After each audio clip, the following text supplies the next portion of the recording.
Hi ഒരുവൺ, എൻ്റെ കയ്യിലുള്ളത് നല്ല ചിക്കനും കുമ്പളങ്ങയും കൂടിയിട്ട് വറുത്തരച്ച് കറി വെച്ചതാണ് കേട്ടോ. നല്ല നാടൻ സ്റ്റൈലിൽ വെച്ചതാണ്. പണ്ട് അമ്മ നാടൻ കോഴീനെ വെച്ചിട്ട് ഇങ്ങനത്തെ കറി ഉണ്ടാക്കി തരാറുണ്ട് കേട്ടോ. ഇപ്പം പിന്നെ നാടൻ കോഴിയൊന്നും കിട്ടാനില്ലല്ലോ. അപ്പം നമ്മൾ ബ്രോയിലർ കോഴി വെച്ചിട്ടാണ് കേട്ടോ അതുണ്ടാക്കിയത്. പക്ഷെ നാടൻ കോഴിയാണെങ്കിൽ അടിപൊളി ടേസ്റ്റ് ആവും കേട്ടോ. അപ്പം നമുക്കിത് എങ്ങനെ ഉണ്ടാക്കിയെന്ന് നോക്കാം. അതിനായിട്ട് ഞാൻ 1 കിലോ ചിക്കനാണ് കേട്ടോ എടുത്തിരിക്കണേ. അത് കഴുകി വൃത്തിയാക്കിയിട്ട് മാറ്റി വയ്ക്കാം. 1 കഷ്ണം കുമ്പളങ്ങ, അത് നല്ല ഇളവനാണ് കേട്ടോ എടുത്തേക്കണേ. അധികം മൂത്തിട്ടൊന്നുമില്ല. അത് നല്ല വലിയ പീസാക്കിയിട്ട് തന്നെയാണ് മുറിച്ചിരിക്കണേ. കണ്ടോ, അതിൻ്റെ അരിയൊന്നും കളഞ്ഞിട്ടില്ല, അരി മൂക്കാത്തതുകൊണ്ട് കേട്ടോ. അങ്ങനെ വലിയ പീസാക്കി എടുത്തതിന് ശേഷം ആ കുമ്പളങ്ങയിലേക്ക് ആവശ്യമുള്ള ഉപ്പും മഞ്ഞൾപ്പൊടിയും ഇട്ടിട്ട് നമ്മൾ ആദ്യം ഒന്ന് വേവിച്ചെടുക്കണം കേട്ടോ. കുറച്ച് മഞ്ഞൾപ്പൊടി ഇട്ടാൽ മതി. നമ്മൾ കുറച്ചധികം വെള്ളം ഒഴിച്ചിട്ടൊന്ന് വേവിച്ചെടുക്കുക ആദ്യം കേട്ടോ. വേവിക്കാന്ന് വെച്ചാൽ ഫുള്ളായിട്ട് വേവിക്കണ്ട, ഒരു പാതി വേവായിട്ട് എടുക്കുക. അപ്പോൾ കുമ്പളങ്ങ വേവണ സമയം കൊണ്ട് നമുക്കൊരു അരമുറി നാളികേരം വറുത്തെടുക്കാം കേട്ടോ. അരമുറി നാളികേരം എടുക്കുക. പിന്നെ അതിലേക്കൊരു 10-11 ചുവന്നുള്ളി,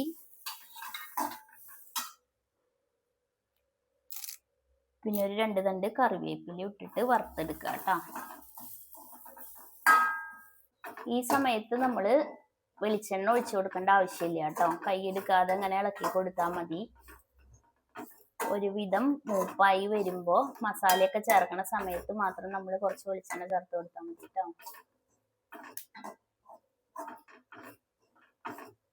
അപ്പൊ ദാ നാളികേരൊക്കെ ഇങ്ങനെ ചോക്കെ മൂത്തിട്ടുണ്ട് കേട്ടോ. ഈ സമയത്ത് നമുക്ക് മസാല ചേർത്ത് കൊടുക്കാം കേട്ടോ.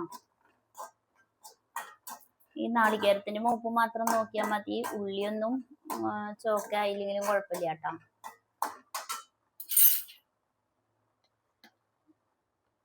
പിന്നെ നമുക്കൊരു 1.5 ടേബിൾ സ്പൂൺ മുളക് പൊടി ചേർത്ത് കൊടുക്കാം. പിന്നെ 2 ടേബിൾ സ്പൂൺ മല്ലിപ്പൊടി ചേർത്ത് കൊടുക്കാം കേട്ടോ. പിന്നെ 1/2 ടീസ്പൂണ് കുരുമുളക് പൊടി, പിന്നെ കുറച്ച് മഞ്ഞൾപ്പൊടിയും ചേർത്ത് കൊടുക്കാം കേട്ടോ, കറിക്ക് ആവശ്യമായിട്ടുള്ളത്. എന്നിട്ട് നമ്മളിത് ഇളക്കി കൊടുക്കുക. ഈ സമയത്ത് നമുക്ക് ഇതിലേക്ക് കുറച്ച് വെളിച്ചെണ്ണ ചേർത്ത് കൊടുക്കാം കേട്ടോ. ഞാൻ ഇതുവരെയും അത് വറക്കാൻ വെളിച്ചെണ്ണ ഉപയോഗിച്ചിട്ടില്ല. അപ്പം നമുക്ക് ഈ സമയത്ത് കുറച്ച് വെളിച്ചെണ്ണ ഒഴിച്ചു കൊടുക്കാം. ഒരു 2 ടേബിൾ സ്പൂൺ വെളിച്ചെണ്ണ ഒഴിച്ചു കൊടുക്കാം കേട്ടോ. തീ സിമ്മിൽ വെക്കണം കേട്ടോ ഈ സമയത്ത്. എന്നിട്ട് നല്ലപോലെ ഇളക്കി കൊടുത്ത് ഈ മസാലയുടെ പച്ചമണമൊക്കെ മാറണ വരെ നന്നായിട്ട് ഇളക്കി കൊടുക്കണം. സിമ്മിൽ വെക്കണം കേട്ടോ, അല്ലെങ്കിൽ കരിഞ്ഞു പോവേ. അപ്പോൾ ഈ സമയത്ത് നമ്മുടെ കുമ്പളങ്ങ ആയിട്ടുണ്ട് കേട്ടോ. അതൊരു 1-2 തള തിളച്ചാൽ മതി. അപ്പം നമുക്ക് ഓഫ് ചെയ്ത് വെക്കാം.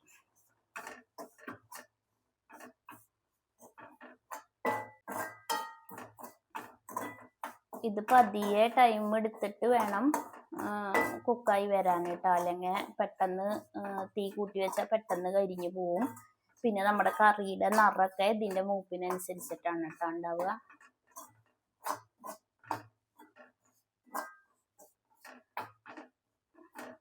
അപ്പോൾ ദാ ഇത് ആവശ്യത്തിന് മൂത്തിട്ടുണ്ട്. ഓവറായിട്ട് കരിഞ്ഞു പോയാലും കരിഞ്ഞ മണമാണ് കേട്ടോ ഉണ്ടാവുക. അപ്പോൾ നമുക്ക് തീ ഓഫ് ചെയ്ത് വെച്ചിട്ട് കുറച്ച് നേരം കൂടി ഇങ്ങനെ ഇളക്കി കൊടുക്കാം കേട്ടോ. എന്നിട്ടിത് ചൂടാറി കഴിയുമ്പോൾ നമുക്കിത് മിക്സിയുടെ ജാറിലേക്ക് മാറ്റിയിട്ട് അരച്ചെടുക്കാം കേട്ടോ. ഇത് അരയ്ക്കുമ്പോൾ ശ്രദ്ധിക്കേണ്ട കാര്യം, വെള്ളം ചേർക്കാൻ പാടില്ല കേട്ടോ. തീരെ വെള്ളം ചേർക്കാൻ പാടില്ല. വെള്ളം ചേർത്താൽ ഇത് കറീൻ്റെ നിറം കിട്ടില്ല. കറിക്ക് നിറം കിട്ടില്ല വെള്ളം ചേർത്തരച്ചാൽ, വെള്ള നിറം വരും. അപ്പം നമ്മളിത് മെല്ലെ ഇളക്കി കൊടുത്ത് അങ്ങനെ അരച്ചെടുത്താൽ നന്നായി അരിഞ്ഞു കിട്ടും കേട്ടോ. അപ്പം നമുക്ക് ആദ്യം തന്നെ ഒരു ചീഞ്ചട്ടി വെച്ചിട്ട് അതിലേക്ക് ഇഞ്ചിയും വെളുത്തുള്ളിയും ചതച്ചത് ഇടാം കേട്ടോ.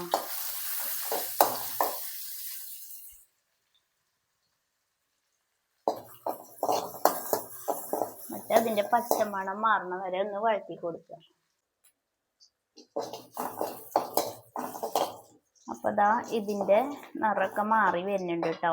ഈ സമയത്ത് നമുക്ക് ഇതിലേക്ക് ഒരു സവോളയും ഒരു പച്ചമുളകും കീറിയതും കൂടിയിട്ട് ഇട്ട് കൊടുക്കുക കേട്ടോ. എന്നിട്ട് നന്നായി ഇളക്കി കൊടുക്കുക. പച്ചമണം മാറണ വരെ നന്നായി ഇളക്കി കൊടുക്കുക കേട്ടോ. അപ്പോൾ ദാ നമ്മുടെ നാളികേരം നല്ലപോലെ അരഞ്ഞു വന്നിട്ടുണ്ട് കേട്ടോ. തീരെ വെള്ളം ചേർക്കാതെയാണ് കേട്ടോ ഞാനിത് അരച്ചെടുത്തത്. അപ്പോൾ ദാ സവോള വഴന്ന് വന്നിട്ടുണ്ട് കേട്ടോ.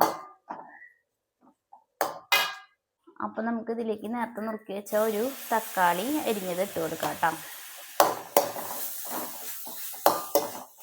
അതുകൂടി നല്ലപോലെ ഇട്ടിട്ടൊന്ന് വഴറ്റിയെടുക്കുക. നമ്മൾ നേരത്തെ വേവിച്ച് മാറ്റി വെച്ച കുമ്പളങ്ങയില്ലേ, അത് ഈ വെള്ളത്തിൽ നിന്ന് കോരി മാറ്റി വെക്കാം കേട്ടോ. നമുക്ക് ഈ വെള്ളത്തിൻ്റെ ആവശ്യം ഇല്ല, അത് ഊറ്റി മാറ്റി വെക്കാം.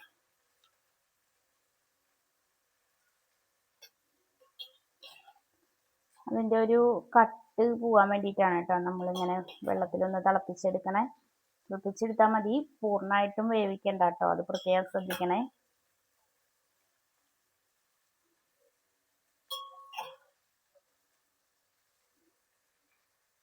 നമുക്ക് ഈ മഞ്ഞൾ വെള്ളം കളയാം കേട്ടോ. അപ്പോൾ സവാളയും തക്കാളിയൊക്കെ നന്നായി വഴന്നു വന്നു കേട്ടോ. അപ്പം നമുക്ക് ഇതിലേക്ക് നമ്മൾ നേരത്തെ കഴുകി മാറ്റി വെച്ച ചിക്കനില്ലേ, അതിട്ട് കൊടുക്കാം കേട്ടോ.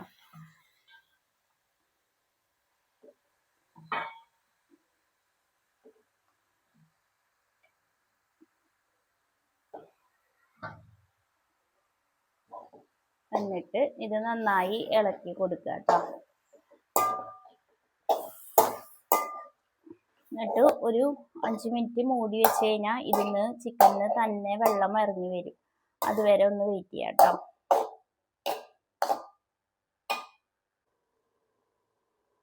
അപ്പോൾ നമുക്കിത് തുറന്ന് നോക്കാം കേട്ടോ. അപ്പോൾ ഇത് അത്യാവശ്യത്തിന് വെള്ളമൊക്കെ ഇതിന്ന് വന്നിട്ടുണ്ട്. നമ്മൾ നേരത്തെ അരച്ച് വെച്ചില്ലേ, ആ അരപ്പിന്ന് പകുതി നമുക്കിപ്പോൾ ചേർത്ത് കൊടുക്കാം കേട്ടോ. പകുതി നമുക്ക് ഇതിപ്പോൾ ചേർത്ത് കൊടുക്കാം, ബാക്കി പിന്നെ കേട്ടോ. എന്നിട്ട് നന്നായി ഇളക്കി കൊടുക്കുക.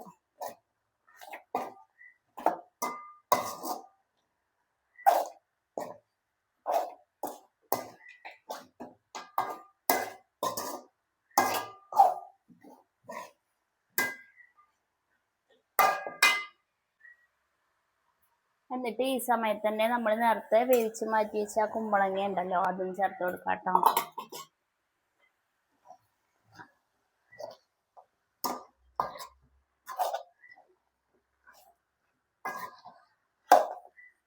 ഇത് നന്നായി മിക്സ് ചെയ്തതിന് ശേഷം നമുക്ക് ആവശ്യത്തിന് ഉപ്പിട്ട് കൊടുക്കണം കേട്ടോ. നമ്മൾ നേരത്തെ ഉപ്പിട്ട് കൊടുത്തില്ല, ഉപ്പിട്ട് കൊടുക്കുക. കുമ്പളങ്ങയ്ക്ക് ആവശ്യമുള്ള ഉപ്പിട്ടിട്ടുണ്ട് കേട്ടോ. ബാക്കി ആ ചിക്കന് ആവശ്യമുള്ള ഉപ്പിട്ട് കൊടുക്കുക. എന്നിട്ട് ഇളക്കി ചേർക്കുക.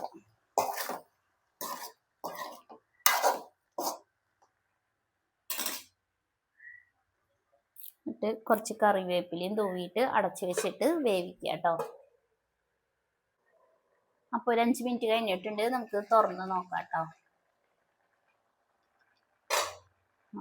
നല്ല മണം വരുന്നുണ്ട്.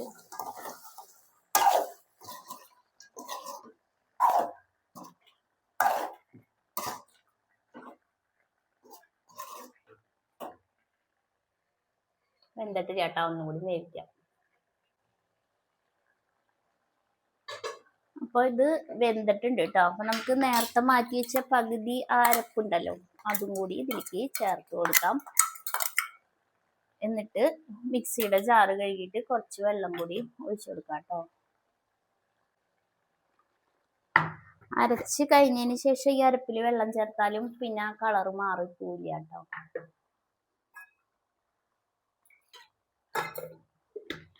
ഞാൻ ആ മിക്സിയുടെ ജാറ് ഒന്ന് കഴുകി കുറച്ച് വെള്ളം കൂടി ഒഴിച്ചു കൊടുത്തു കേട്ടോ.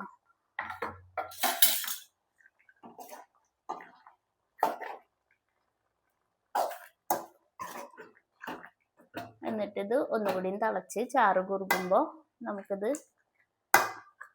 തീ ഓഫ് ചെയ്ത് കൊടുക്കാം കേട്ടോ.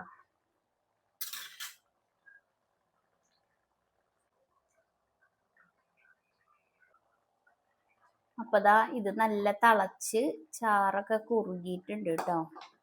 അപ്പം നമുക്ക് ഈ സമയത്ത് കുറച്ച് കറിവേപ്പിലയും കൂടി തൂവി കൊടുത്തിട്ട് നമുക്ക് തീ ഓഫ് ചെയ്യാം. അപ്പം നല്ല ടേസ്റ്റി ആയിട്ടുള്ള കുമ്പളങ്ങ കോഴിക്കറി റെഡി ആയിട്ടുണ്ട് കേട്ടോ. ചോറിൻ്റെ കൂടെ ഇത് അടിപൊളിയാണ്.